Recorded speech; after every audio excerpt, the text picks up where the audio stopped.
చాలామంది నిజాయితీ ధర్మం ఒకటి అనుకుంటున్నారు, కానీ రాంగ్. నిజాయితీగా ఉండడం వేరు, ధర్మంగా బతకడం వేరు.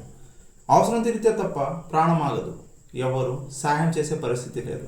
సడన్గా మీ అవసరం తీరింది, తీర్చిన వ్యక్తి మీ దృష్టిలో భగవంతుడయ్యాడు.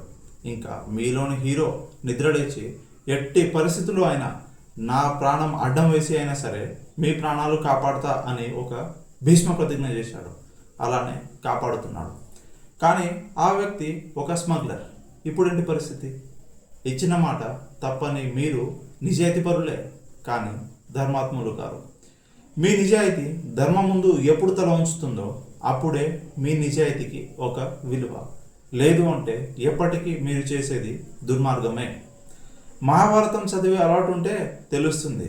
చేసిన సహాయం మరవని కర్ణుడు నిజాయితీపరుడు కావచ్చు, కానీ నిజాయితీని అధర్మానికి కాపాడడానికి వాడాడు కాబట్టి దుర్మార్గుడుగానే మిగిలిపోయాడు. మరి మీ ధర్మం ఏంటి? తల్లిదండ్రులని గౌరవించడం, గురువుని సేవించడం, భార్యని ప్రేమించడం, అలానే భర్తకి కట్టుబడి ఉండడం. ఈ ధర్మాన్ని ఉల్లంఘించి మీరు చేసే ప్రయత్నం ఏదైనా అది దుర్మార్గమే.